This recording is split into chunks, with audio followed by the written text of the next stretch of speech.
Loan.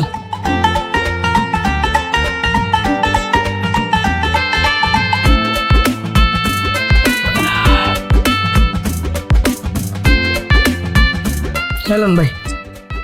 ওই মেয়েটা কি দিলেন? শরবতের দাম দিলাম। দাম দিছেন তো বুঝলাম, কয় টাকা দিছেন এনে? তুই দেশি নোট চিনস না? হ্যাঁ চিনি। তা আমি তো তারে দেশি নোটই দিছি, করকরা নোট, 10 টাকার নোট। আরে ভাই 10 টাকা দিলে হইব? গরমে যে শরবতের দাম বাড়ছে ওটা কি জানেন না আপনি? আরে বাঙালি রে, গরম বাড়ছে শরবতের দামও বাড়ায় লাইছস। হ্যালো ধর। আরে ভাই এটা আবার কি দিলেন? তুই না কইলি দাম বাড়ছে, এর লেগেই তো আরো 10 টাকা দিলাম, মোট 20 টাকা দিলাম। আরে ভাই শরবতের দাম কি 20 টাকা নাকি? তাহলে কয় টাকা? 1 লাখ। কিসে? কত? বাংলা বুঝেন না আপনি? বুঝি। তা আমি তো বাংলাই কইতাছি। এই বেটা, শরবতের দাম আবার 1 লাখ টাকা হয় কেমনে? ফাইজলামি করস তুই? ওই ভাই দোকানকার তোর? তো ব্যস্ত আছে কে? তুই? দাম কে চাইবো? তুই? তাহলে তো হইলই রে ভাই, 1 লাখ টাকা দেন। এই বেটা, তোরে কিন্তু আমি ফাইরা থুম মজা লইলে।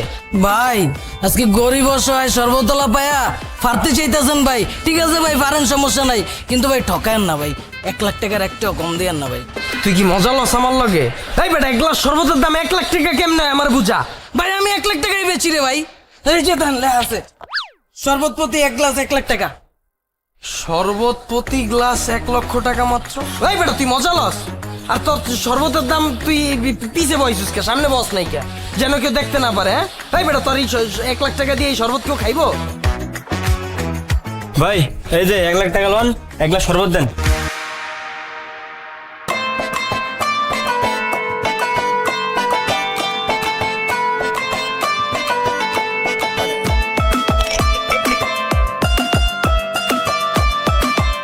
এলন ভাই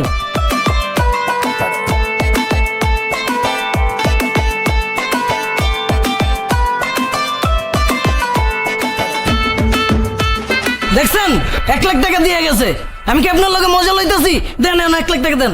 এই বেটা তুই মজা লস বেটা, 1 গ্লাস শরবত আবার 1 লাখ টাকা হয় কেমনে? এটা কোন দেশ ভাই? বাংলাদেশ। এখন কি কাল? গরমকাল। হ, এই দেশে যখনই কোনো জিনিসের চাহিদা বেড়ে যায় তখনই 1 লাখ টাকা হয়ে যায়। এখন গরমকাল, লেবু শরবতের চাহিদা বেশি, এর লাগে 1 লাখ টাকা হয়ে গেছে। দেন 1 লাখ টাকা দেন। তোরে কিন্তু এখন আমি বইরেই দিমু, তুই আরেকবার মজা লইলে আমার লগে। ভাই আজকে গরিব অসহায় সর্বতলা দেখে ভাই বইরা দিতে চাইতেছেন, ঠিক আছে ভাই বলেন, সমস্যা নাই, কিন্তু ভাই ঠগায়েন না ভাই, 1 লাখ টাকার একটাও কম দিয়েন না ভাই।